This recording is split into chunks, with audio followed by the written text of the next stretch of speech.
Mobil itu meluncur mulus ke tempat parkir daycare yang sudah begitu akrab, seolah-olah mobil itu tahu jalannya sendiri. Gerakannya begitu mudah dan alami.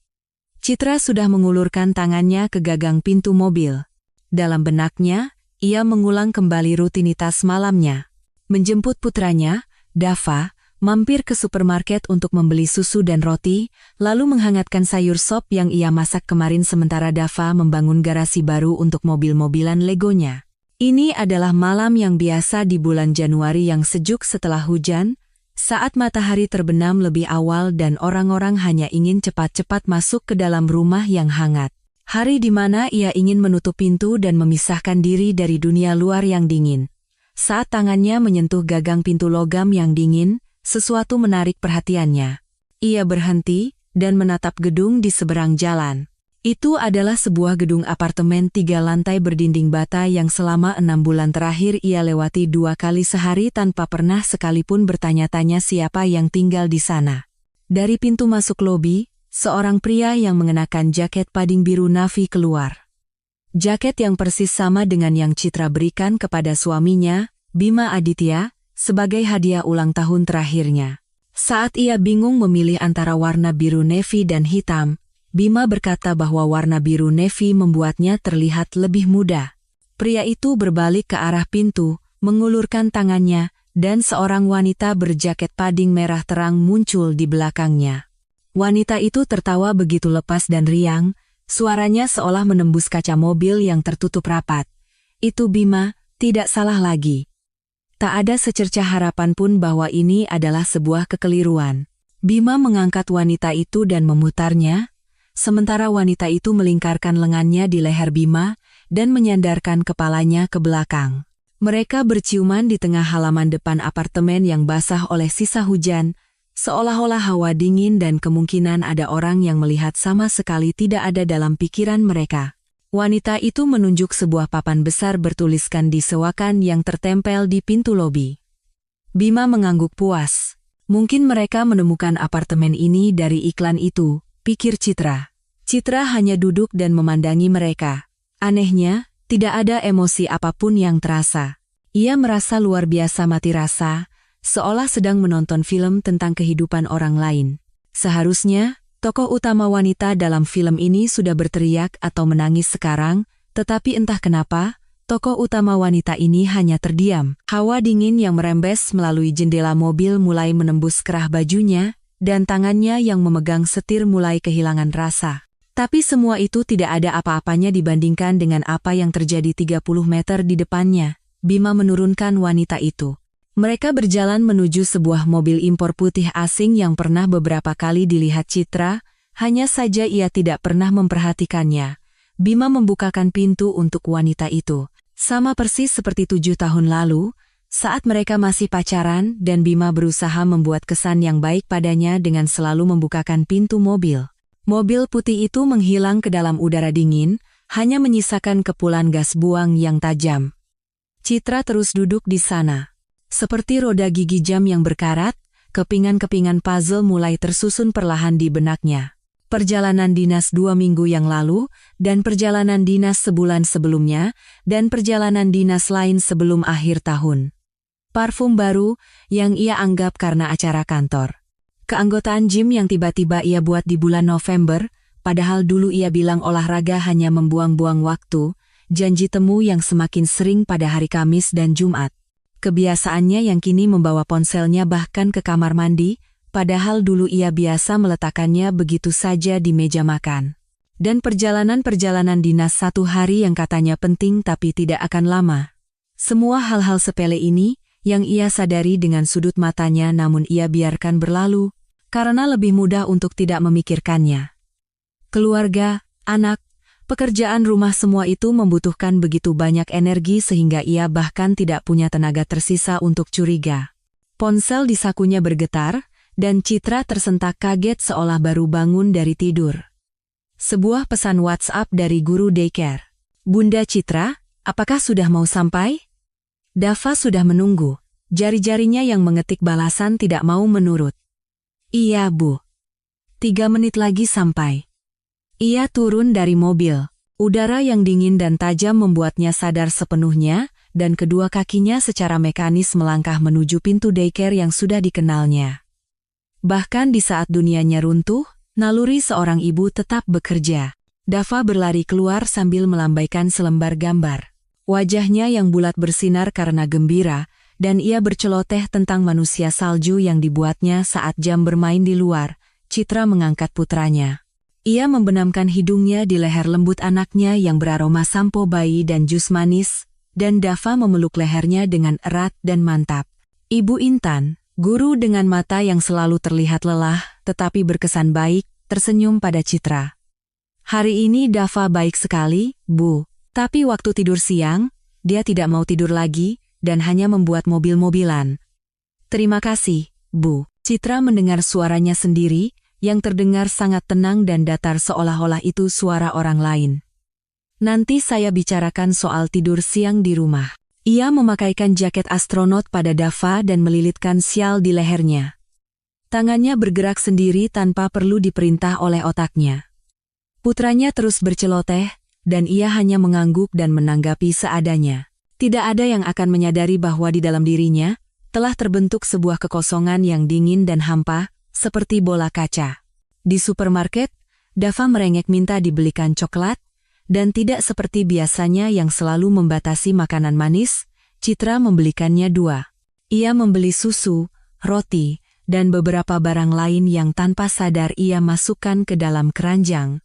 Baru saat di depan kasir ia menyadari bahwa ia mengambil martabak coklat yang disukai Bima untuk dimakan bersama teh di malam hari. Ia meletakkannya kembali di rak dengan begitu keras hingga bungkusnya penyok. Sesampainya di rumah, ia menyalakan kartun untuk Dava. Biasanya ia membatasi waktu menonton, tetapi hari ini ia sangat membutuhkan ketenangan. Ia pergi ke dapur dan merebus air di teko listrik. Ia tidak ingin minum. Ia duduk di meja makan, mengambil ponselnya, dan membuka jendela obrolan WhatsApp dengan Bima. Pesan terakhirnya datang pagi ini. Sepertinya aku akan terlambat hari ini. Rapatnya panjang. Jangan tunggu aku untuk makan malam. Kata-kata yang begitu biasa dan sehari-hari. Citra menggulir ke atas percakapan mereka selama beberapa minggu terakhir. Hanya ada percakapan singkat dan fungsional siapa yang akan menjemput anak, mengingatkan untuk membeli sesuatu di supermarket. Sejak kapan percakapan kami berubah seperti ini? Sejak kapan emoji hati menghilang? Sejak kapan kami berhenti mengirim pesan tiba-tiba hanya untuk mengucapkan kata-kata hangat? Ia membuka galeri dan mencari foto pernikahan mereka. Bima yang muda, langsing, dengan mata berbinar, sedang mencium pipi Citra yang tertawa sambil menyandarkan kepalanya. Mereka terlihat begitu bahagia di foto itu, begitu yakin akan masa depan mereka. Foto berikutnya diambil di rumah sakit bersalin. Bima menggendong buntalan kecil itu dengan hati-hati seolah sedang memegang seluruh harta karun dunia. Ulang tahun pertama, kedua, dan ketiga Dava, hari jadi keluarga, perjalanan ke pantai. Kehidupan biasa dari keluarga biasa. Sebenarnya, di mana letak kesalahannya? Pada titik mana Bima mulai melihat Citra bukan lagi sebagai seorang istri, melainkan sebagai bagian dari perabotan yang nyaman dan akrab? Air di teko sudah mendidih dan mati secara otomatis, tetapi Citra tidak bangkit untuk membuat teh. Sambil memandangi salju yang turun perlahan di luar jendela, ia berpikir. Sekarang ia harus memandikan Dava, menyiapkan makan malam, menyalakan mesin cuci piring, dan merapikan mainan ke tempatnya. Gerakan mekanis kehidupan sehari-hari yang tidak pernah berhenti ini menuntutnya. Ia bangkit dan pergi melakukan apa yang telah ia lakukan setiap malam selama 4 tahun terakhir. Dava bermain air di bak mandi, membuat istana dari busa. Citra duduk di tepi bak mandi, memegang gurita karet favorit putranya di tangannya, dan berpikir. Apakah sekarang ia harus menjelaskan kepada putranya mengapa ayahnya tidak akan lagi tinggal bersama mereka? Atau tidak perlu? Apakah lebih baik, seperti yang dilakukan jutaan wanita lainnya, hanya menutup mata dan terus hidup demi anak, berpura-pura tidak ada yang terjadi? Ibunya, Ibu Ratna, pasti akan mengatakan hal itu. Sabar. Maafkan. Semua laki-laki memang begitu. Ibunya telah hidup bersama ayahnya selama 40 tahun, dan Citra tahu pasti bahwa ayahnya pernah berselingkuh. Hanya saja hal itu tidak pernah diucapkan. Itu adalah rahasia keluarga yang semua orang tahu tetapi berpura-pura tidak tahu. Ia mengeringkan Dava dengan handuk besar yang lembut dan memakaikannya piyama dinosaurus. Putranya bersandar padanya, tubuhnya hangat dan mengantuk. "Bunda, kok kelihatan sedih?" Kata-kata tiba-tiba dari putranya membuat Citra merasa ada sesuatu yang jatuh di dalam dadanya. "Bunda cuma capek, sayang," jawabnya sambil mencium puncak kepala putranya. "Tidak apa-apa." Ia membacakan dongeng 3 babi kecil yang telah diminta Dava selama sebulan penuh. Putranya sudah hafal ceritanya, tetapi setiap kali mendengarkannya dengan kekaguman yang sama. Sambil membaca tentang rumah jerami dan rumah kayu, dan bagaimana serigala meniupnya hingga hancur, Citra berpikir bahwa rumahnya sendiri juga sama rapuhnya. Tampak kokoh dan dapat diandalkan seperti rumah bata, tetapi sebenarnya hanyalah tumpukan jerami dan potongan kayu yang bisa hancur dengan sekali tiupan. Dava tertidur di tempat tidur kecilnya, memeluk boneka beruang favoritnya dengan tangan dan kaki terentang. Citra berdiri lama di depan pintu kamar putranya, menatap wajahnya yang tertidur lelap. Apapun yang terjadi di masa depan, anak ini harus dilindungi. Situasi ini tidak boleh merusak masa kecilnya dan kepercayaannya pada dunia. Untuk itu, ia bisa menanggung banyak hal. Atau tidak bisakah ia menanggungnya? Mungkin sebaliknya, ia harus menunjukkan kepada putranya bahwa seorang ibu tidak membiarkan dirinya dikhianati. Bahwa martabat lebih penting daripada kebahagiaan yang tampak di permukaan. Ia kembali ke ruang tamu dan duduk di sofa. Untuk pertama kalinya sepanjang malam yang kacau ini, ia merasakan sesuatu datang seperti gelombang. Bukan air mata, tapi sesuatu yang sama kuatnya, yang membakar bagian dalam tenggorokannya. Tangannya mulai gemetar, dan Citra menautkan kedua tangannya untuk menghentikan getaran itu. Tapi getaran itu menyebar ke seluruh tubuhnya. Napasnya sesak oleh teriakan yang bergejolak di dalam tetapi tidak bisa keluar. Ia tidak bisa berteriak. Dava akan bangun. Ia tidak bisa hancur. Ia harus bertahan. Ia harus berpikir. Jam menunjukkan pukul 11.30 malam. Bima bilang ia akan pulang terlambat dari perjalanan dinasnya di luar kota. Kata terlambatnya seringkali bisa dengan mudah berubah menjadi tidak pulang sampai pagi. Sekarang Citra tahu alasannya. Di mana dia sekarang? Di seberang daycare, di apartemen itu, bersama wanita itu. Citra bangkit dan berjalan mondar-mandir di ruangan, lalu duduk lagi. Ia mengambil ponselnya dan hendak mengirim pesan padanya. Aku melihat semuanya, tapi jari-jarinya membeku di atas layar. Untuk apa? Agar dia bisa membuat alasan? Berbohong lebih banyak lagi. Dan berjanji ini adalah yang terakhir kalinya? Atau agar dia langsung mengaku dan mengatakan bahwa cintanya sudah pudar? Bahwa wanita itu lebih baik, lebih muda, lebih menarik? Ia membuka aplikasi M-Banking dan memeriksa rekening bersama mereka. Gaji mereka berdua masuk ke sana, dan selalu Citra yang mengelola anggaran, merencanakan pengeluaran, dan menabung. Di rekening itu ada sejumlah uang yang cukup besar yang mereka kumpulkan untuk renovasi rumah yang direncanakan pada musim panas. Citra mentransfer setengahnya ke rekening pribadinya. Rekening gaji dari pekerjaan lamanya yang tidak diketahui Bima. Kemudian ia berhenti dan mengembalikannya seperti semula. Terlalu dini. Terlalu kentara. Pertama-tama ia harus memahami situasinya dan memutuskan apa yang harus dilakukan selanjutnya. Ia berbaring di tempat tidur tanpa mengganti pakaiannya, menarik selimut dan menatap langit-langit. Pecahan-pecahan pikiran yang tajam dan menusuk berputar-putar di kepalanya. Sudah berapa lama ini terjadi? Siapa wanita itu? Di mana mereka bertemu? Apakah dia lebih cantik, lebih menarik, pasti lebih muda? Citra hanya melihatnya sekilas, tetapi ia ingat rambut pirang panjang, tubuh langsing, dan lipstik merah terang. Kapan terakhir kali Citra berdandan? Bukan untuk bekerja, tapi hanya untuk dirinya sendiri. Kapan terakhir kali ia benar-benar melihat dirinya di cermin? Bukan hanya sekilas di pagi hari, melihat kantung mata karena kurang tidur dan rambut yang belum dicuci. Tapi benar-benar melihat. Ia bangkit, pergi ke kamar mandi, menyalakan lampu, dan menatap dirinya di cermin dengan jujur dan dingin, 32 tahun. Tapi terlihat seperti 40, rambut yang diikat seadanya. Beberapa helai uban di pelipis yang terus ia tunda untuk diwarnai. Wajah pucat tanpa riasan, kerutan halus di sekitar mata. Piyama tua yang sudah ia kenakan selama 3 tahun. Kapan ia berubah menjadi seperti ini?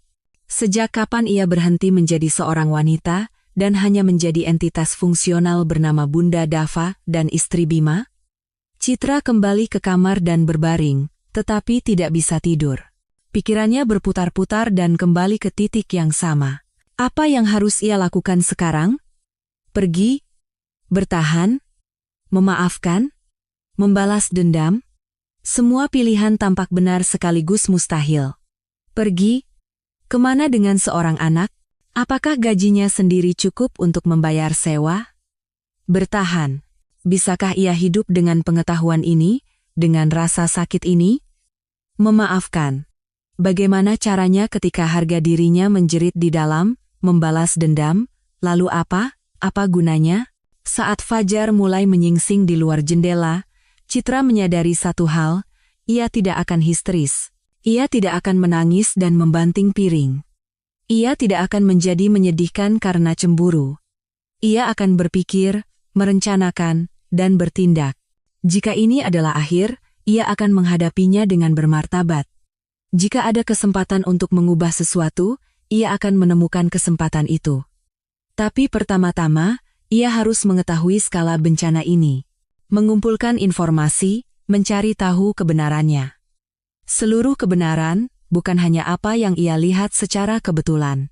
Ia bangkit, membasuh wajahnya dengan air dingin, dan sekali lagi menatap cermin. Orang di cermin itu telah berubah, tenang, dingin, dan tegas.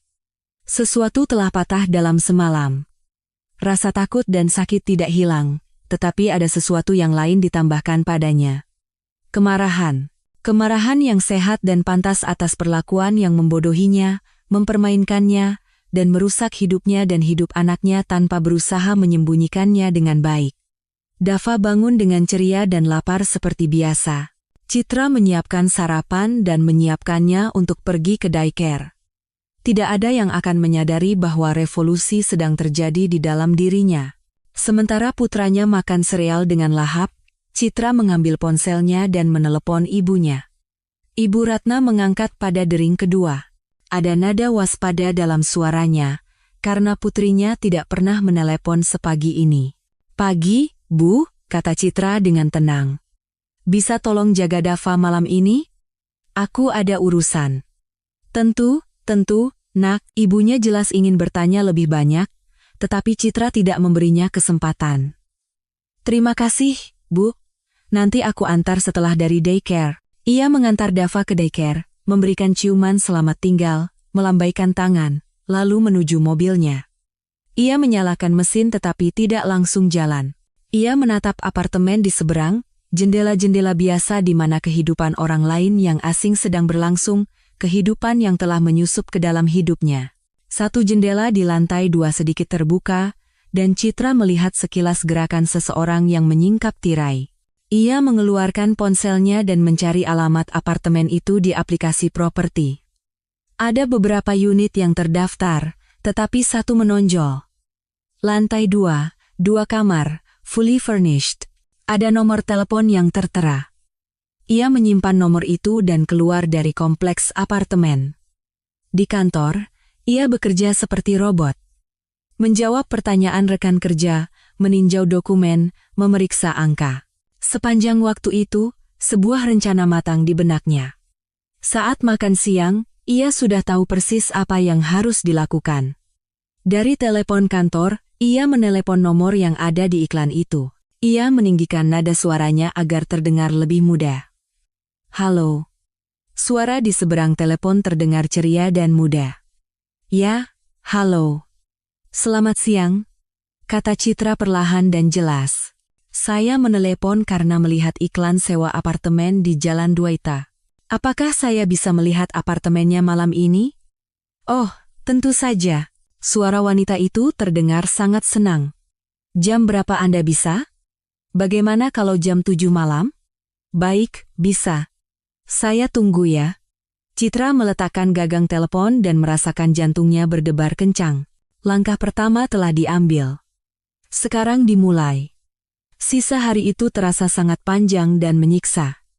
Akhirnya, ia menjemput Dava dari daycare dan mengantarnya ke rumah neneknya. Ia menepis pertanyaan curiga ibunya dengan jawaban samar bahwa ia ada janji dengan seorang teman. Ibu Ratna, seolah merasakan ada yang tidak beres, menatap putrinya dengan cemas tetapi tidak bertanya lebih jauh. Pukul 6.45, Citra memarkir mobilnya di depan apartemen itu. Ia berjalan ke lobi dan mencari tombol intercom untuk unit yang dituju. Jari-jarinya ragu-ragu di atas tombol. Jantungnya mulai berdebar kencang lagi, tetapi ia menekan tombol itu. Dering panjang. Sekali lagi. Ya? Suara muda dan ceria yang sama. Citra menarik napas dalam-dalam dan menghembuskannya perlahan. Selamat malam. Saya yang mau lihat apartemen, katanya dengan suara yang dibuat-buat. Kita janji jam 7. Pintu berbunyi klik dan terbuka. Citra masuk ke lobi, dan pintu di belakangnya tertutup dengan suara berat. Jalan kembali telah terputus. Di lobi, tercium bau cat segar dan bau manis seperti pengharum ruangan murah. Citra menaiki tangga perlahan. Ia menghitung anak tangga dalam hati untuk menenangkan jantungnya yang berdebar kencang, seolah ingin melompat keluar dan lari dari semua ini. Sesampainya di lantai 2, pintu apartemen sudah sedikit terbuka. Cahaya kuning yang hangat dan nyaman terpancar dari dalam. Dan di ambang pintu, berdiri dia. Wanita yang sama yang mengenakan jaket pading merah. Sekarang ia mengenakan jeans yang nyaman dan sweater beige yang lembut, rambut pirangnya diikat longgar di belakang kepala. Selamat malam, silakan masuk, katanya, tersenyum cerah dan ramah seperti orang yang tidak punya apa-apa untuk disembunyikan. Saya Sandra, saya Rina, kata Citra, menggunakan nama pertama yang muncul di benaknya. Ia melangkahi ambang pintu, merasa kakinya lemas. Apartemen itu menyambutnya dengan aroma kopi dan parfum pria mahal. Aroma tajam itu. Citra langsung mengenalinya. Parfum baru yang sama yang tercium dari Bima sebulan yang lalu. Parfum yang katanya adalah hadiah ulang tahun dari rekan-rekan kerjanya. Di rak sepatu dekat pintu, ada sepasang sepatu kets pria, sepatu abu-abu dengan garis oranye. Sepatu yang sama yang Citra cari di seluruh rumah seminggu yang lalu, tetapi Bima bilang tertinggal di gym. Di sebelahnya ada sepasang sandal rumah yang besar, jelas milik pria. Rumah itu kecil tapi nyaman. Sandra berjalan di depan, menunjukkan ruangan, dan Citra mengikutinya, menyerap setiap detail. Ini ruang tamu sekaligus dapur. Perabotannya semua baru, dan peralatannya juga baru beli. Kamar tidurnya di sebelah sini. Kami belum lama tinggal di sini. Citra mengintip ke kamar tidur. Ada tempat tidur besar dengan sprei abu-abu. Di meja samping tempat tidur, ada alat cukur pria, deodoran, dan sebuah buku bersampul kulit yang Bima katakan hilang di kereta 2 bulan lalu setelah membacanya di rumah. Di dinding tergantung sebuah foto berbingkai. Berpura-pura mengagumi ruangan, Citra mendekat. Di foto itu ada Bima, tetapi wajahnya kabur. Hanya siluet seorang pria dengan latar belakang laut, jadi mereka juga sudah bepergian bersama. Kapan? Saat dia bilang ada perjalanan dinas selama seminggu di bulan Oktober? Cantik sekali, kata Citra, merasa suaranya terdengar sangat tenang. Sudah berapa lama tinggal di sini? Sekitar setengah tahun, jawab Sandra sambil tersenyum. Senyumnya memiliki aura kebahagiaan seorang gadis. Pacar saya yang bayarin sewanya, dia baik sekali. Tentu saja, dia jarang di rumah, sibuk kerja, tapi sekali datang, kami benar-benar bersenang-senang. Sekarang kami berencana pindah ke tempat yang lebih dekat dengan kantornya. Pacar. Entah dia tidak tahu bahwa Bima sudah menikah, atau dia tahu tetapi menyebutnya pacar untuk menjaga Citra. Citra mengangguk dan terus melihat-lihat. Di rak kamar mandi ada 2 set sikat gigi, sampo pria, dan busa cukur. Di kulkas dapur tertempel magnet yang dibeli dari laut. Magnet yang sama persis dengan yang Bima berikan kepada Dava sebagai oleh-oleh dari perjalanan dinasnya. Dia tidak pergi sendiri. Saya harus pikir-pikir dulu, kata Citra setelah selesai melihat-lihat. Besok saya hubungi lagi. Tentu saja. Pikirkan saja dengan tenang, Sandra mengantarnya ke pintu. Jangan khawatir, apartemen ini bisa segera dikosongkan. Citra menuruni tangga dan keluar. Baru setelah duduk di mobil ia menyadari napasnya tertahan. Tangannya gemetar begitu hebat sehingga ia tidak bisa memasukkan kunci kontak. Ia harus duduk selama sekitar 5 menit, bernapas dalam-dalam dan teratur, sampai getaran itu berhenti. Gambarnya sudah lengkap, sempurna dan jelas. Dunia paralel yang dibangun Bima dengan cermat dan teliti, seolah-olah sedang membangun rumah kedua. Di sana, ia adalah pacar yang baik hati yang menyewakan apartemen untuk seorang wanita muda, membelikannya perabotan, berlibur bersamanya, dan merencanakan kepindahan. Sementara itu, setiap malam ia pulang ke istri dan anaknya, memberikan ciuman selamat malam kepada Dava, menonton drama bersama Citra, dan bercinta pada Sabtu malam jika tidak terlalu lelah. Keesokan harinya, Rabu pagi, Citra datang lebih awal ke kantor dan langsung menuju meja Joko Santoso.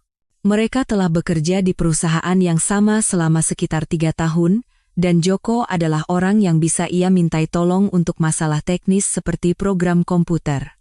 Dia pendiam, sedikit introvert, mengenakan kacamata berbingkai tipis, dan jarang berbicara tentang kehidupan pribadinya. Tapi Citra tahu bahwa dia baru saja bercerai, dan terkadang ia melihat di matanya rasa sakit yang sama seperti yang ia rasakan sekarang.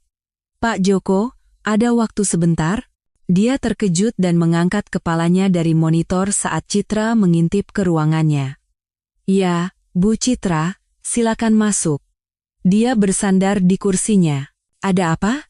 Ia menutup pintu dan duduk di seberangnya, langsung ke intinya. Saya butuh bantuan. Saya perlu melihat pesan dan foto di penyimpanan cloud suami saya. Saya tahu kata sandinya, tapi saya tidak tahu bagaimana melakukannya tanpa dia sadari. Joko terdiam selama beberapa detik, menatapnya dengan saksama. Citra melihat kilatan pemahaman di matanya. Dia selingkuh? Tanyanya pelan, dan Citra mengangguk. Saya melihatnya dengan mata kepala sendiri. Tapi saya butuh bukti. Gambaran keseluruhannya. Saya harus tahu seluruh kebenaran, bukan hanya apa yang saya lihat secara kebetulan. Joko melepas kacamatanya, mengelapnya dengan ujung kemejanya, dan memakainya kembali. Bu Citra, itu pelanggaran privasi. Secara teknis, itu ilegal. Jika suami Anda tahu, dia tidak akan tahu, potong Citra. Ada ketegasan baja dalam suaranya. Anda bisa melakukannya tanpa meninggalkan jejak, kan?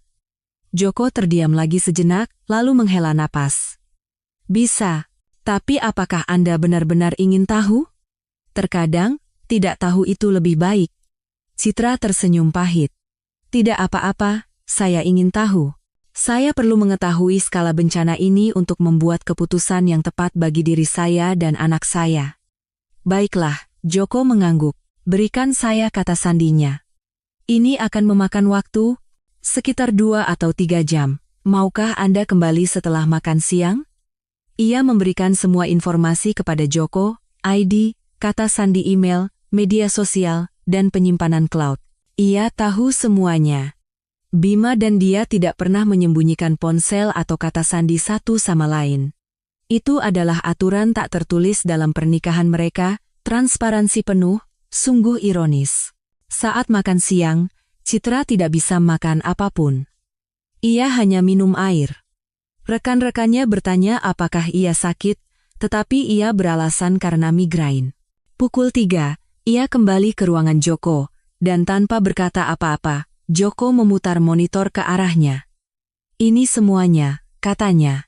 Percakapan WhatsApp selama 6 bulan terakhir, foto-foto di cloud, bahkan riwayat transfer rekening. Semuanya sudah saya simpan di USB ini. Ini. Tidak ada jejak yang tertinggal. Dia tidak akan tahu ada yang masuk. Citra menerima USB itu dengan tangan gemetar. Terima kasih, bisiknya. Terima kasih banyak, Pak Joko. Jika butuh bantuan lagi, katakan saja kapan saja, katanya menatapnya dengan simpati.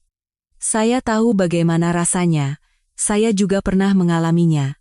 Ia kembali ke mejanya, mengunci pintu, dan memasukkan USB ke komputernya, dan ia mulai membaca.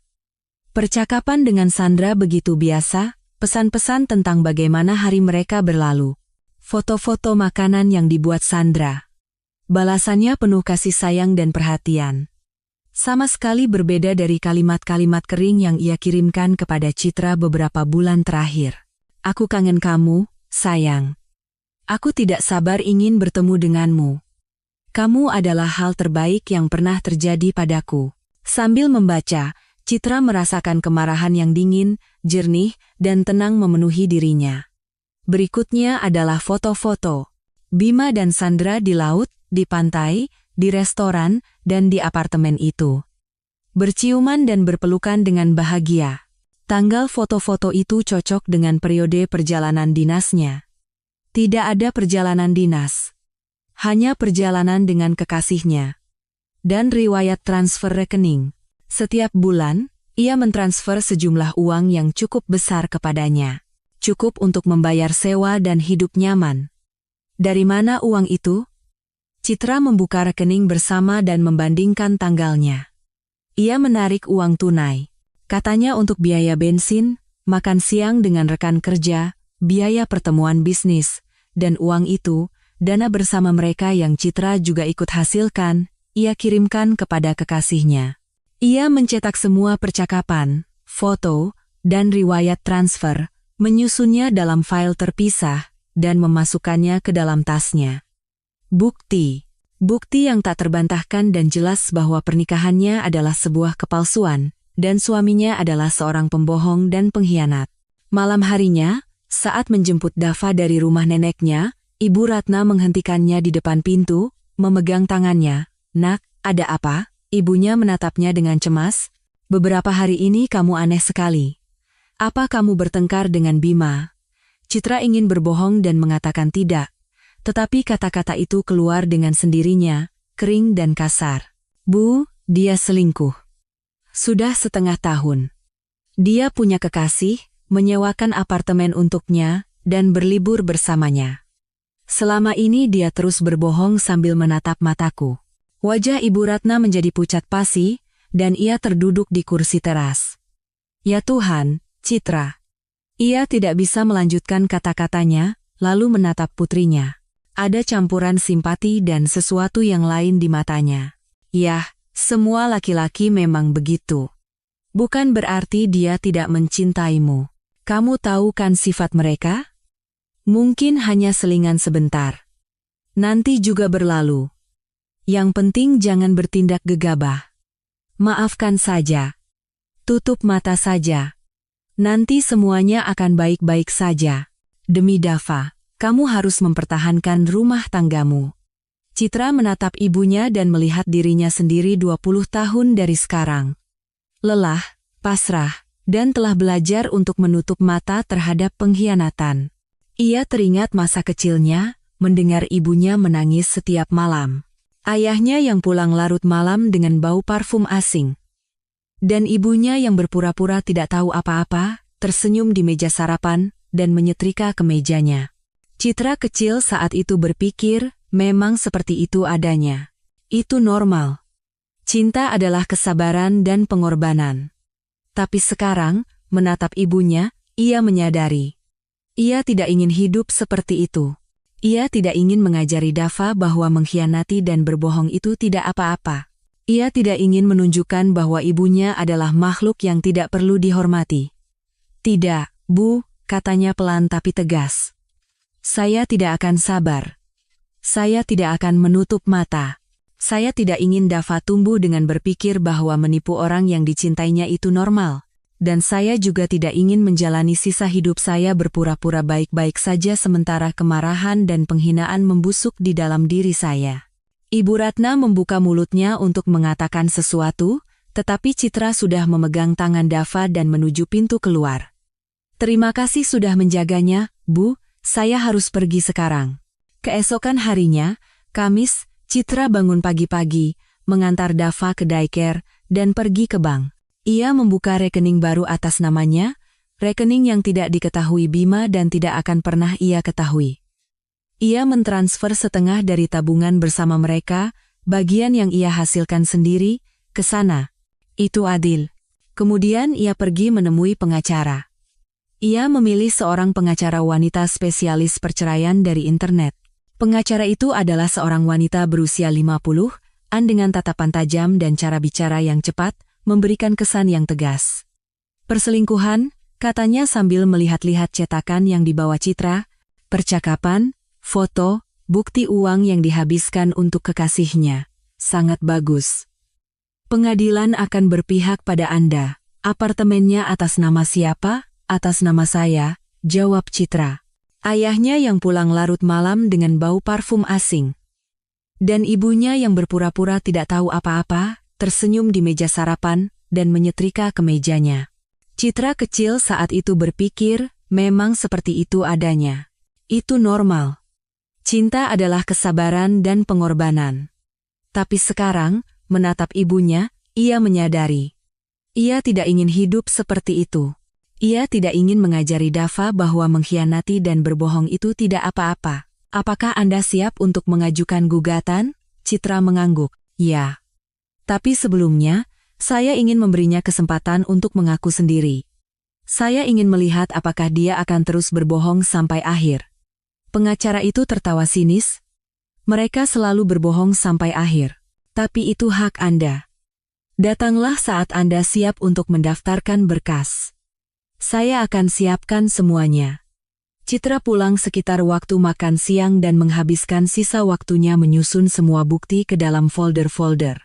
Percakapan dalam satu folder, foto di folder lain, riwayat transfer di folder ketiga, rapi dan sistematis seperti menyusun dokumen di kantor.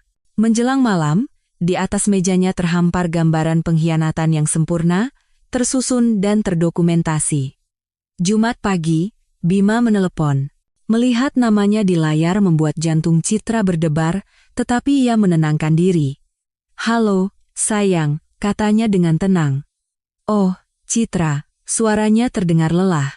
"Begini, proyek ini akhirnya selesai hari ini, jadi aku akan langsung ke Jakarta. Sepertinya aku akan sampai lebih awal, sekitar jam 7. Mau pesan pizza dan nonton sesuatu?" "Tentu saja," katanya sambil tersenyum meskipun Bima tidak bisa melihatnya. "Aku tunggu ya. Aku kangen." "Aku juga, sayang. Sampai ketemu nanti malam." Ia menutup telepon dan menyadari bahwa ia tidak lagi merasa sakit. Hanya ada tekad yang dingin dan ketenangan yang aneh, seolah-olah ia bukan lagi istrinya, melainkan seorang detektif yang sedang menyelidiki sebuah kasus. Malamnya, ia menyambut Bima di depan pintu dengan senyum. Bima muncul dengan seikat mawar dan sekotak coklat, wajahnya tampak bahagia. "Ini," katanya sambil menyerahkan bunga dan mencium pipinya.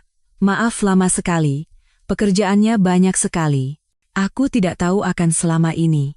"Dava sudah tidur," kata Citra sambil menerima bunga dan mencium aromanya. "Kamu tahu kan, dia tidur jam 9. Besok bisa ketemu. Dia kangen sekali." "Aku juga kangen," kata Bima sambil masuk dan melepas jaketnya. "Bagaimana kabarmu? Tidak ada apa-apa kan?" "Iya, semua baik-baik saja." Ia meletakkan bunga di vas dan mengeluarkan makan malam dari kulkas.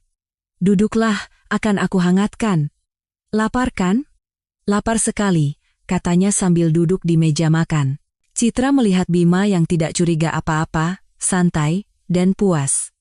"Rumah memang yang terbaik. Aku benar-benar lelah dengan semua perjalanan dinas dan lembur ini." Citra meletakkan piring berisi makanan panas di depannya dan duduk di seberangnya. Ia mengawasinya makan, mendengarkannya bercerita tentang proyek yang baru selesai, tentang betapa sulitnya itu. Ia berbohong dengan begitu mudah dan alami, tanpa usaha. Ia mengangguk, tersenyum, dan menanyakan sesuatu, memainkan peran sebagai istri yang penuh kasih dengan begitu meyakinkan sehingga ia sendiri terkejut. Setelah makan malam, mereka duduk di sofa dan menyalakan film. Bima merangkul bahunya, dan Citra bersandar padanya. Merasakan jantung Bima berdetak teratur dan tenang di bawah kemejanya, ia tertidur di sofa bahkan sebelum Citra. Citra menatap wajah Bima yang tertidur, begitu akrab dan lembut, dan berpikir, orang ini adalah orang asing yang sempurna. Dia telah menjalani kehidupan ganda begitu lama sehingga mungkin dia sendiri bingung mana yang benar dan mana yang bohong, dan yang paling mengerikan adalah dia tenang. Tidak ada rasa bersalah, tidak ada ketakutan akan ketahuan. Dia yakin semuanya terkendali, bahwa istrinya yang bodoh tidak tahu apa-apa, dan tidak akan pernah tahu. Kamu salah, sayang, pikir Citra sambil menyelimutinya. Sangat salah. Akhir pekan itu berlalu dalam suasana yang aneh dan nyaris teatrikal. Citra memainkan peran sebagai istri yang penuh kasih dengan begitu mahir sehingga terkadang ia sendiri lupa bahwa ini adalah akting, bukan kenyataan, dan menatap dirinya dengan takjub. Bagaimana ia bisa tersenyum ketika di dalam hatinya semuanya telah hangus terbakar? Bagaimana ia bisa memasak makanan favorit orang yang ingin ia tampar? Bagaimana ia bisa memberikan ciuman selamat malam kepada orang yang telah mengkhianatinya dengan begitu keji dan dingin? Sabtu pagi, ia bangun lebih awal dari siapapun dan memasak nasi goreng spesial yang sangat disukai Bima, serta menyeduh kopi kental. Ia menyiapkan meja sarapan yang rapi dengan serbet cantik dan mangkuk kecil berisi acar, sesuatu yang sudah berbulan-bulan tidak ia lakukan. Bima keluar dari kamar dengan masih mengantuk, mengenakan celana training dan kaos oblong. Ia meregangkan tubuh dan menguap, lalu berhenti saat melihat meja yang sudah tertata. Wow, katanya terkejut, ada acara apa? Citra, yang sedang membalik telur terakhir, menoleh padanya dan tersenyum hangat seperti di awal mereka pacaran. Bukan apa-apa, hanya ingin membuatmu senang, jawabnya lembut. Kamu kan lelah sekali belakangan ini. Bekerja tanpa akhir pekan, duduklah. Makan selagi hangat. Bima duduk dan mencicipi nasi gorengnya, dan kepuasan terpancar di wajahnya. Enak sekali, katanya dengan mulut penuh makanan. Sudah lama kamu tidak membuatkan ini? Ingat tidak? Tahun pertama kita menikah, kamu selalu membuatkan nasi goreng setiap Sabtu. Ingat. Citra duduk di seberangnya dan menuangkan teh. Saat itu kita benar-benar bahagia. Sederhana.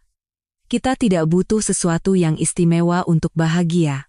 Ia melihat sesuatu melintas di mata Bima, entah rasa bersalah, nostalgia, atau hanya reaksi refleks terhadap kata-katanya, tetapi ia dengan cepat menyembunyikannya di balik senyum. Kita kan masih bahagia sekarang, kan? Tanyanya. Ada nada cemas dalam suaranya, seolah-olah ia mencari penegasan dari dirinya sendiri. Citra menatapnya lama, lalu mengangguk, tentu saja, sayang, hanya saja, terkadang ada baiknya mengingat kembali bagaimana semuanya dimulai, agar kita tidak kehilangan hal yang paling penting. Setelah sarapan, mereka sekeluarga berjalan-jalan di taman. Dava berlari di depan, mengayunkan sebatang ranting di sepanjang jalan setapak yang tertutup salju, kadang menjadi bajak laut, kadang menjadi satria. Citra dan Bima berjalan berdampingan, dan Bima memegang tangannya. Dari luar, mereka tampak seperti keluarga bahagia yang ideal. Citra, merasakan kehangatan telapak tangan Bima melalui sarung tangannya, berpikir. Tangan ini, belum lama ini memeluk wanita lain, mengelus rambutnya, dan melingkari pinggangnya. Tapi senyum tidak pernah lepas dari wajahnya, ia menjawab pertanyaannya, tertawa pada leluconnya, dan mengambil foto selfie dengan ponselnya. Bima langsung mengunggah foto itu ke Instagramnya dengan caption kesayanganku. Pada hari Minggu, Citra memasak hidangan andalannya yang hanya ia buat pada acara-acara khusus, rendang. Bima memakannya dengan lahap dan mengatakan bahwa ia adalah istri terbaik di dunia. Citra tersenyum dan menuangkan lebih banyak anggur untuknya. Malam harinya, mereka bercinta. Berpura-pura merasakan keintiman adalah hal yang paling menyakitkan.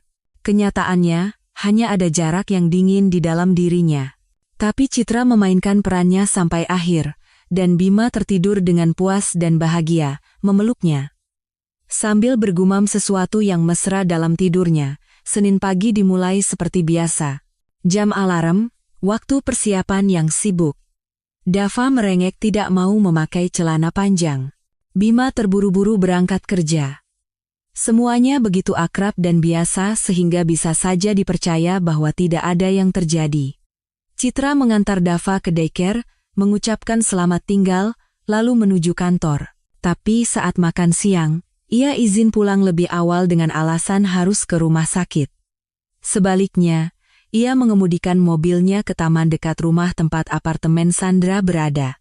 Ia parkir dan berjalan ke taman bermain yang pernah ia lihat dari jendela apartemen kekasihnya. Taman bermain itu biasa saja, dengan ayunan dan perosotan. Beberapa ibu duduk di bangku sambil mengobrol, mengawasi anak-anak mereka. Citra duduk di bangku kosong dan berpura-pura membaca sesuatu di ponselnya. Entah kenapa, firasatnya mengatakan ia harus berada di sini. Dan setengah jam kemudian, ia melihat sosok yang dikenalnya. Sandra keluar dari lobi sambil menggandeng tangan seorang gadis kecil berusia sekitar 5 atau 6 tahun. Anak itu menariknya ke arah perosotan, dan Sandra tertawa dan mengatakan sesuatu. Dari caranya yang hati-hati dan sedikit canggung dalam memperlakukan anak itu, sepertinya itu bukan putrinya. Citra mengamati Sandra membantu anak itu naik perosotan, menangkapnya di bawah, dan duduk berdampingan di ayunan. Kemudian ponsel Sandra berdering. Ia mengeluarkannya, melihat layarnya, lalu tersenyum. "Oh, Mina," suaranya jernih dan terdengar dari kejauhan. "Iya, aku lagi di luar sama keponakanku. Cantikku." "Sabtu?" "Oh, dia tidak bisa. Katanya ada urusan keluarga. Tapi dia janji akan meluangkan waktu akhir pekan depan." "Iya, aku tahu. Seharusnya tidak seperti ini. Tapi Mina, dia janji akan menceraikan istrinya setelah anaknya sedikit lebih besar." "Istrinya tidak tahu apa-apa. Katanya istrinya itu orang yang sama sekali tidak punya eksistensi, tidak peduli dia pergi kemanapun. Kasihan juga sih. Pernikahan seperti itu mana mungkin bahagia, makanya aku mau menunggu. Kamu tahu kan, kelihatan sekali dia mencintaiku. Hanya saja situasinya rumit. Ya, tentu saja dia akan memilihku. Istrinya itu sama sekali tidak merawat diri. Katanya setelah melahirkan badannya jadi gemuk sekali. Aku kan 27 tahun. Muda, cantik. Hidupku baru saja dimulai. Bukan aku yang merusak rumah tangga orang. Dia yang datang padaku duluan, bukan aku yang menggodanya." Citra mencengkeram ujung bangku dengan jari-jarinya sambil mendengarkan percakapan itu. Setiap kata terasa seperti tamparan di pipi. Orang yang tidak punya eksistensi. Gemuk setelah melahirkan. Tidak merawat diri. Ia ingin bangkit dan menjambak rambut wanita yang begitu percaya diri itu, tetapi ia berhasil menahan diri. Belum sekarang. Bukan dengan cara ini. Balas dendam harus dilakukan dengan dingin dan terencana, bukan dengan histeria. Sandra menyelesaikan panggilannya dan memasukkan ponselnya ke dalam saku. Citra bangkit dari bangku sebelum Sandra menyadarinya, berbalik, dan berjalan pergi. Di mobil, ia menyandarkan kepalanya di setir dan bernapas dalam-dalam selama 10 menit. Kemudian ia mengeluarkan ponselnya, mencari aplikasi properti, dan menelepon nomor Sandra. Kali ini ia tidak mengubah suaranya. "Halo." Sandra menjawab setelah dering ketiga. "Selamat siang," kata Citra dengan jelas seperti urusan bisnis. "Saya Rina, agen properti. Saya melihat iklan sewa apartemen 2 kamar. Apakah unitnya masih tersedia?" "Oh, iya, tapi sudah ada yang melihat." Sandra terdengar bingung.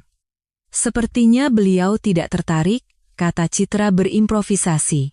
"Ada klien saya yang sedang mencari tepat di daerah itu. Bisakah saya datang untuk melihatnya Sabtu ini sekitar jam 3 sore? Dan sebelum melihat unitnya, saya rasa ada baiknya kita bertemu dulu untuk berkenalan. Ada kafe yang bagus di dekat sana, saya ingin mentraktir Anda minum kopi." "Sabtu?" Sandra ragu-ragu. "Ya, sepertinya bisa.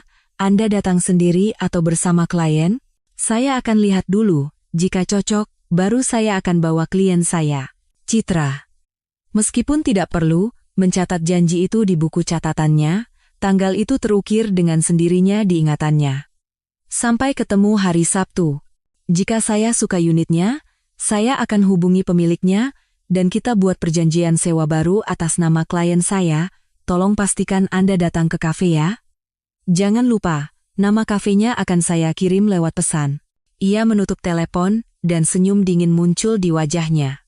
Rencananya terbentuk dengan cepat dan jelas, seperti embun beku di jendela kaca yang dingin. Malam itu, ketika Bima pulang, ia menyambutnya dengan makan malam dan senyum. Mereka mengobrol tentang hal-hal sepele. Citra memilih saat ketika Bima terlihat santai dan puas. "Sayang," katanya lembut sambil menuangkan teh untuknya. "Ingat tidak kafe tempat kita pertama kali bertemu? Yang di sudut jalan dekat taman?" Bima mengangkat kepalanya dan tersenyum nostalgia. "Tentu saja ingat. Mana mungkin lupa. Kamu pesan cappuccino dan kue raspberry, dan aku pesan espresso dan croissant." Citra balas tersenyum. "Bagaimana kalau Sabtu ini kita ke sana untuk merayakan hari jadi pertemuan kita? Sudah 9 tahun, loh. Bisa bayangkan?" Ia melihat bayangan melintas di wajah Bima. Jelas ia punya rencana dengan Sandra pada hari Sabtu. Tapi ia tidak bisa menolak. Itu akan terlalu mencurigakan. "Sabtu?" tanyanya, mencoba mengulur waktu.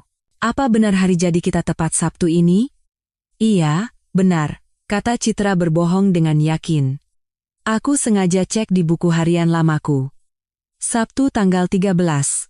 Kita titipkan Dava ke ibu, makan siang, lalu pergi ke sana sekitar jam 3. Bagaimana?" Bima terdiam sejenak, lalu mengangguk. Senyum di wajahnya tegang seperti tali busur. "Tentu saja, sayang," katanya. "Ide bagus. Sudah lama kita tidak menghabiskan waktu berdua." Citra bangkit, menghampirinya, dan merangkul bahunya.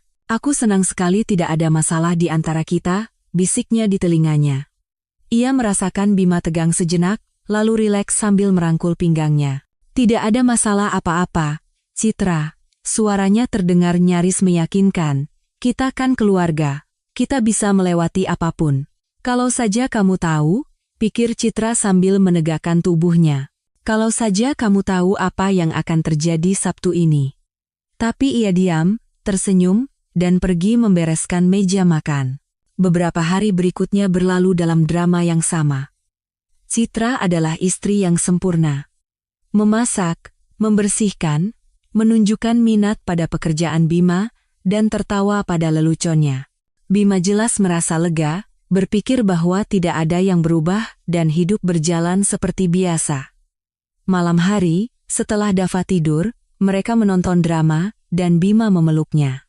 Citra bersandar di bahunya dan berpikir, bagaimana dulu ia tidak menyadari bahwa Bima menjauh, atau ia sadar tetapi tidak mau mengakuinya? Kamis malam, saat Citra menidurkan Dava, putranya tiba-tiba memegang tangannya erat-erat dan tidak mau melepaskannya.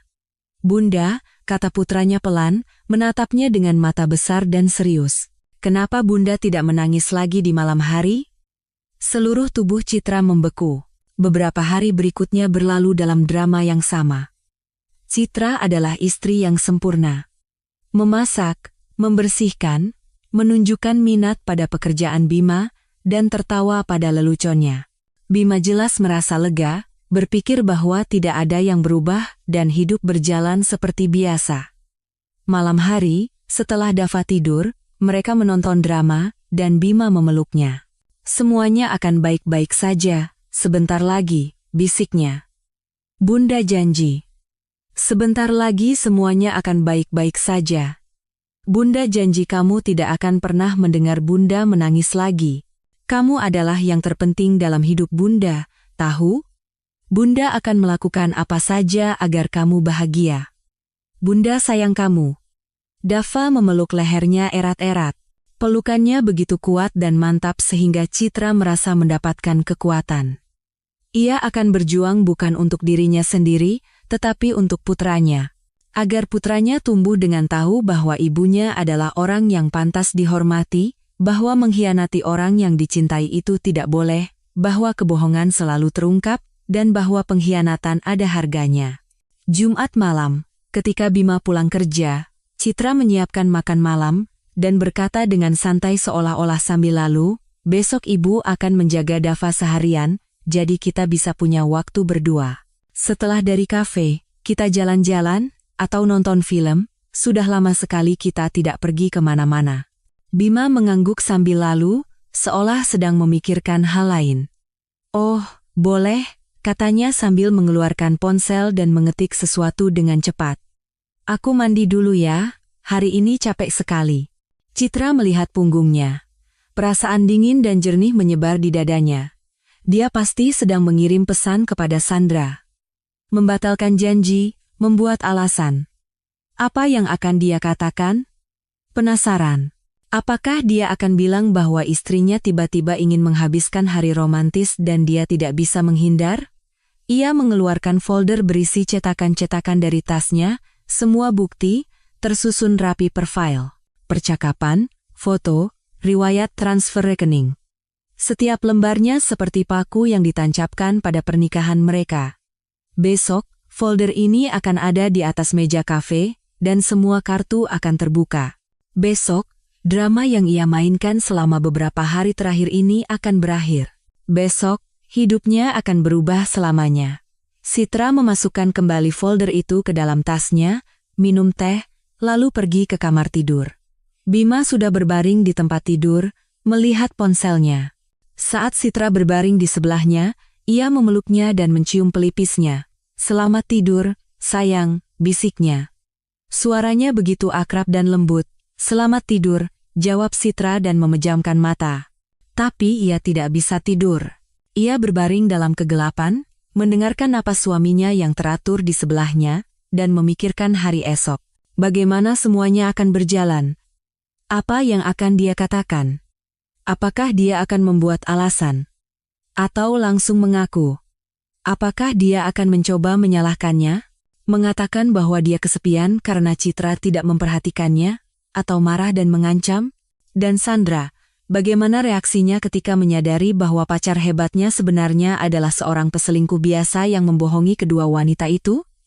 Pikiran berputar-putar, mengganggu tidurnya.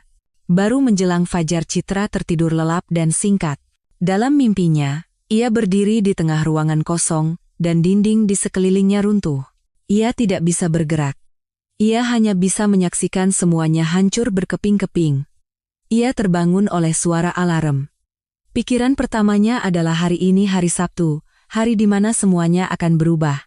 Hari di mana kebohongan berakhir dan kebenaran dimulai, sepahit apapun kebenaran itu.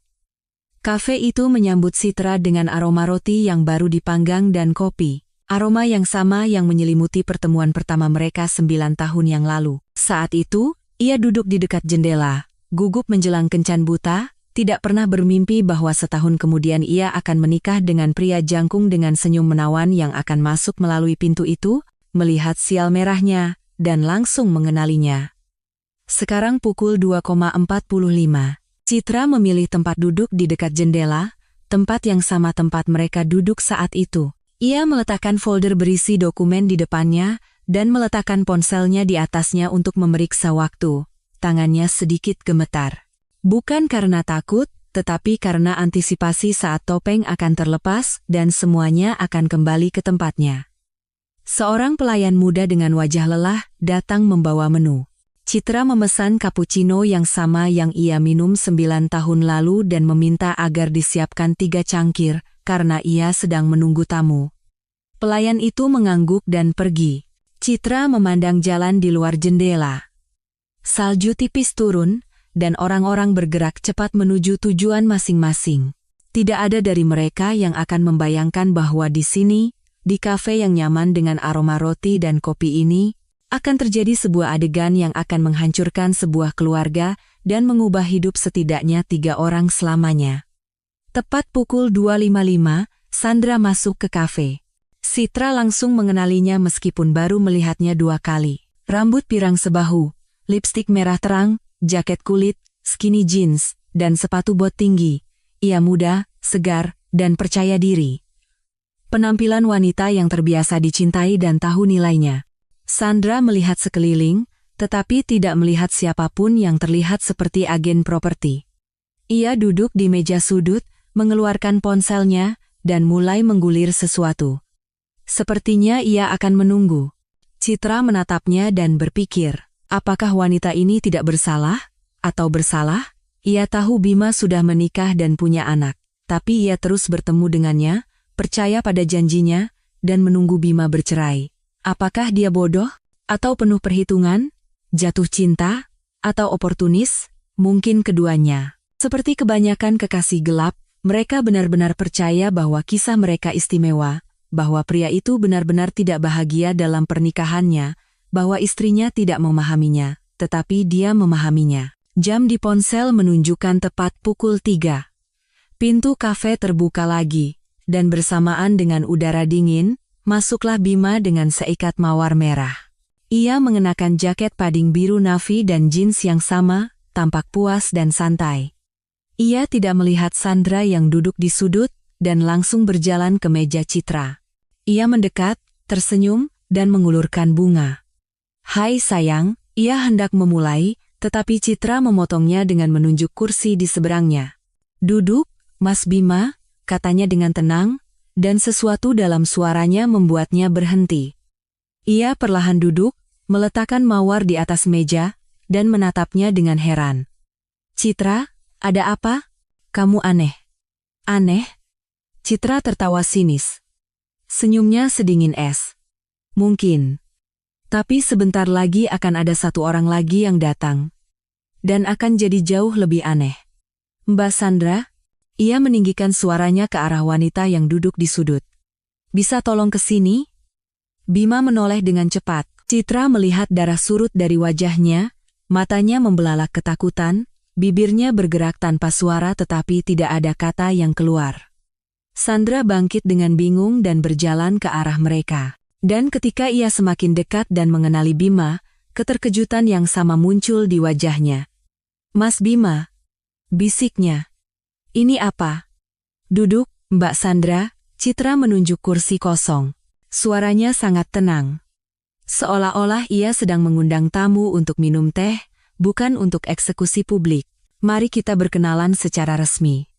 Mbak Sandra, ini suami saya, Bima Aditya. Dan sayang, ini kekasihmu, Sandra. Oh, dan saya Citra.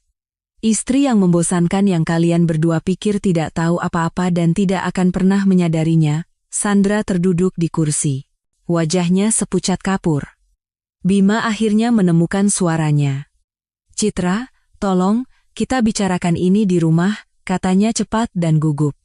"Jangan buat keributan di tempat umum seperti ini. Ini tidak seperti yang kamu pikirkan." "Bukan seperti itu?" Citra membuka folder dan mengeluarkan cetakan pertama, percakapan mereka, dan meletakkannya di atas meja di antara mereka. "Ini adalah percakapan WhatsAppmu dengan Mbak Sandra selama 6 bulan terakhir. Aku kutip ya. Aku kangen kamu, sayang. Aku tidak sabar ingin bertemu denganmu. Ini pesan yang kamu kirim saat kamu berbohong pergi dinas dan kalian berdua menginap di hotel. Atau bagaimana dengan ini? Kamu adalah hal terbaik yang pernah terjadi padaku. Ini kamu kirim 3 minggu yang lalu, saat aku dan Dava menunggumu di acara pentas seni daycare. Kamu bilang tidak bisa datang karena lembur." Ia mengeluarkan lembaran-lembaran kertas berisi percakapan, foto, dan riwayat transfer rekening satu persatu. Setiap lembarnya diletakkan di atas meja seperti vonis yang tak terhindarkan dan final. "Ini foto-foto kalian saat berlibur ke laut. Waktu itu kamu bilang ada workshop kantor. Mas Bima, ini riwayat transfer rekening. Kamu mengirim uang kepada Mbak Sandra setiap bulan. Dengan dana bersama kita, yang aku dan kamu hasilkan bersama. Kamu menyewakan apartemen untuknya dan membiayai hidupnya. Sementara di rumah, kamu bilang kita harus berhemat, biaya renovasi mahal, dan tidak ada uang untuk liburan." Sandra menatap Bima. Matanya bercampur antara syok, sakit, dan kemarahan yang perlahan-lahan muncul. "Katanya kamu mau cerai," bisiknya. Suaranya bergetar. "Katanya sudah mengajukan berkas dan istri Anda setuju. Anda janji kita akan bersama, akan menjadi keluarga." "Sandra, sebentar." Bima mencoba memegang tangannya, tetapi ia menepisnya. "Ternyata lebih rumit dari yang aku kira. Aku kan punya anak. Aku tidak bisa begitu saja meninggalkan istriku. Tidak bisa meninggalkan istrimu, tapi punya kekasih itu gampang ya, cibir Citra. Cibiran itu mengandung semua kepahitan dari penipuan selama berbulan-bulan. Posisi yang nyaman, kan? Di rumah ada stabilitas bernama istri yang memasak, mencuci, dan mengurus anak. Dan di luar ada kekasih muda yang bisa dinikmati romansanya tanpa tanggung jawab. Bukan begitu. Bima meninggikan suaranya, dan beberapa pelanggan di kafe menoleh.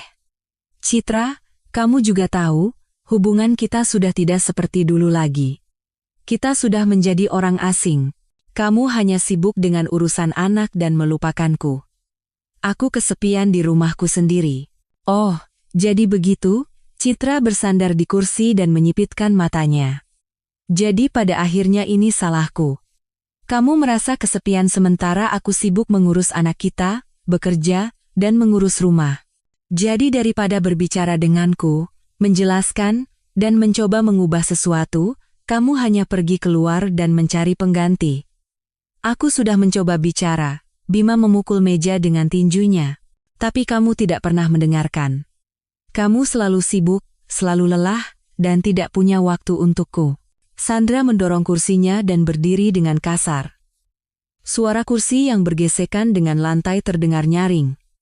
Kalian tahu, katanya dengan suara dingin. Kalian berdua sama saja. Anda, ia menunjuk Bima. Seorang pengecut dan pembohong yang tidak bisa membuat pilihan dan menipu semua orang di sekitarnya, dan Anda, ia menatap Citra. Berpura-pura menjadi korban, tetapi Anda tidak jauh berbeda. Kalian berdua cocok satu sama lain, aku tidak mau lagi terlibat dalam sirkus ini. Mas Bima, jangan pernah berpikir untuk meneleponku lagi. Bagiku, Anda sudah tidak ada. Ia berbalik dan menuju pintu keluar. Bima berdiri dan mengejarnya. Sandra, tunggu. Biarkan aku jelaskan. Tapi ia sudah membanting pintu dan pergi. Bima berhenti di ambang pintu, lalu kembali ke meja dan terduduk di kursinya. Wajahnya pucat pasi, dan tangannya gemetar. Bagaimana, puas? Tanya Citra pelan. Dua duniamu runtuh bersamaan. Bagaimana rasanya, Citra? Ia menatapnya. Ada kengerian yang tulus di matanya. Tolong, mari kita bicara dengan tenang. Aku membuat kesalahan. Ya, kesalahan besar. Tapi kita bisa mulai dari awal lagi. Demi Dava, demi keluarga kita. Demi Dava, Citra bangkit, mengumpulkan semua dokumen di atas meja, dan memasukkannya kembali ke dalam folder dengan rapi. Justru demi Dava, aku tidak akan menoleransi ini. Aku tidak ingin anakku tumbuh dengan berpikir bahwa pengkhianatan itu normal, bahwa berbohong kepada orang yang dicintai itu boleh, bahwa wanita adalah makhluk yang tidak perlu dihormati. Gugatan cerai akan aku ajukan hari Senin. Apartemen itu atas namaku, jadi akan tetap menjadi milikku. Dava akan aku asuh, dan tunjangan anak akan aku tuntut sesuai hukum. Barang-barangmu sudah aku kemasi. Ada di koper di dekat pintu, ambil saja kapanpun kamu mau. Saat ia hendak pergi, Bima memegang lengannya. Kamu tidak bisa pergi begitu saja, Citra. Aku harus kemana? Ia menepis lengannya dan menatapnya dengan acuh tak acuh dan heran, seolah-olah melihat orang asing. Itu masalahmu, Mas Bima. Kamu kan sudah dewasa. Kamu bisa urus dirimu sendiri. Tinggal di rumah teman atau di hotel. Tapi di rumahku, tidak ada lagi tempat untukmu.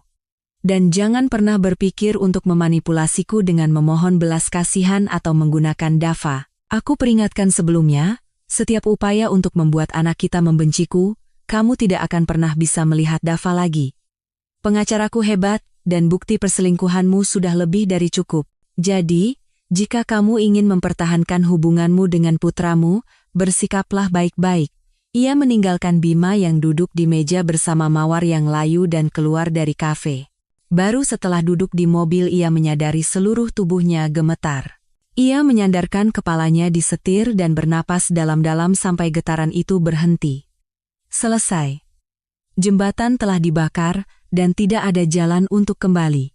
Anehnya, alih-alih merasa lega, Ia merasakan kekosongan yang besar dan dingin di tempat yang dulunya adalah pernikahan, keluarga, dan masa depannya.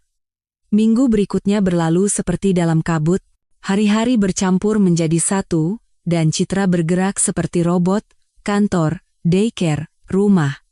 Kantor, daycare, rumah. Bima menelepon 10 kali sehari, mengirim pesan, dan meminta untuk bertemu. Ia berjanji akan berubah, memohon kesempatan kedua, lalu marah dan mengancam, lalu memohon lagi. Citra tidak merespons. Ia mengemasi barang-barangnya, mengganti kunci pintu, dan menyerahkan koper itu melalui seorang kenalan bersama. Kepada Dava, ia mengatakan bahwa ayahnya sedang melakukan perjalanan dinas yang sangat panjang. Anak itu percaya, tetapi sepertinya ia merasakan ada yang tidak beres. Ia menjadi cemas dan sulit tidur. Pada hari Kamis, Joko mengajak Citra makan siang bersama, dan ia menerimanya. Di kantor, semua orang sudah bergosip di belakangnya, dan ia ingin sekali berbicara normal dengan siapapun. Mereka duduk di sebuah restoran kecil di dekat kantor, dan Joko mencoba menghiburnya dengan berbicara tentang proyek baru. Saat Citra mendengarkan dengan penuh terima kasih, ia melihat sosok yang dikenalnya di pintu. Itu Bima. Ia mengabaikan Joko dan langsung berjalan ke meja mereka. Citra, aku harus bicara denganmu. Citra meletakkan garpunya, menyeka mulutnya dengan serbet, dan menatapnya dengan tenang. Tidak ada yang perlu kita bicarakan, Mas Bima. Semuanya sudah selesai. Tolong, ia nyaris memohon. Beri aku kesempatan untuk menjelaskan. Aku sudah sadar. Aku akan berubah. Demi Dava, demi kita. Citra bangkit dan mengambil tasnya. Maaf, Pak Joko. Saya permisi dulu, katanya kepada Joko, lalu berbalik ke arah Bima. Kamu punya kesempatan. 7 tahun untuk menjadi suami yang jujur, setia, dan penuh kasih. Kamu memilih jalan lain. Sekarang hiduplah dengan pilihan itu. Ia berjalan melewatinya tanpa berhenti dan keluar ke jalan. Udara dingin terasa menusuk paru-parunya, tetapi ia terus berjalan ke depan tanpa menoleh ke belakang. Dan untuk pertama kalinya dalam beberapa hari terakhir, ia merasakan sesuatu yang mirip dengan kelegaan. Entah bagaimana, ia akan berhasil. Tapi ia akan berhasil. Yang penting adalah tidak hancur. Tidak kembali ke tempat yang membuatnya tidak bahagia hanya karena itu adalah sesuatu yang akrab. Saat Februari berganti menjadi Maret, kehidupan Citra juga berubah. Perlahan dan menyakitkan, tetapi tidak dapat diubah. Seperti salju yang mencair di bawah matahari musim semi, menampakkan tanah yang tampak mati tetapi sebenarnya hanya menunggu waktunya. Perceraian berjalan melalui pengadilan. Bima pada awalnya mencoba bernegosiasi, menuntut bagian dari apartemen dan mengancam akan mengambil Dava, tetapi pengacara Citra membungkamnya dengan menunjukkan semua bukti perselingkuhan dan penyimpangan keuangannya. Suami Anda telah mentransfer dana keluarga bersama kepada kekasihnya selama setengah tahun, kata pengacara itu dalam satu persidangan. Ini dapat dianggap sebagai penggelapan harta bersama. Jadi sebaiknya Anda tidak mempersulit prosesnya. Jika tidak, Anda berisiko tidak mendapatkan apa-apa. Setelah itu, Bima menjadi ciut dan menandatangani semua dokumen, dan pada akhir Maret, perceraian secara resmi disahkan. Apartemen menjadi milik Citra, Dava tinggal bersamanya. Tunjangan anak ditentukan sesuai hukum, dan Bima mendapatkan hak untuk bertemu putranya pada akhir pekan. Ia harus menjelaskan kebenarannya kepada Dava. Tentu saja tidak semuanya, tetapi cukup agar ia mengerti bahwa ayahnya tidak akan lagi tinggal bersama mereka. Ia mengabaikan Joko dan langsung berjalan ke meja mereka. Citra, aku harus bicara denganmu. Citra meletakkan garpunya, menyeka mulutnya dengan serbet, dan menatapnya dengan tenang. Tidak ada yang perlu kita bicarakan, Mas Bima. Semuanya sudah selesai. Tolong, ia nyaris memohon. Beri aku kesempatan untuk menjelaskan. Aku sudah sadar. Aku akan berubah. Demi Dava, demi kita. Citra bangkit dan mengambil tasnya. Maaf, Pak Joko, Bunda, aku, dan Nenek. Ibu Ratna memang menjadi penopang mereka selama beberapa bulan ini, dan melihat putrinya, ia sendiri juga berubah. Suatu malam, Setelah Dava tidur, ia mengaku kepada Citra. "Nak, seumur hidup ibu sabar menghadapi ayahmu," katanya pelan. "Ibu pikir itu benar, harus seperti itu. Tapi melihatmu, ibu sadar. Ibu hanya takut. Takut ditinggal sendirian, takut apa kata orang, takut akan perubahan. Tapi kamu tidak takut, dan ibu jadi malu pada diri sendiri." "Jangan begitu, Bu," Citra memeluk ibunya. "Ibu kan melakukannya karena saat itu ibu pikir itu benar." "Tapi itu tidak benar," Ibu Ratna menggelengkan kepalanya. "Ibu sudah mendaftar kelas melukis. Sesuatu yang sudah ibu impikan selama 40 tahun, mulai bulan April. Tidak ada kata terlambat untuk mulai hidup untuk diri sendiri, kan?" Citra juga, selama beberapa bulan ini, mulai hidup untuk dirinya sendiri.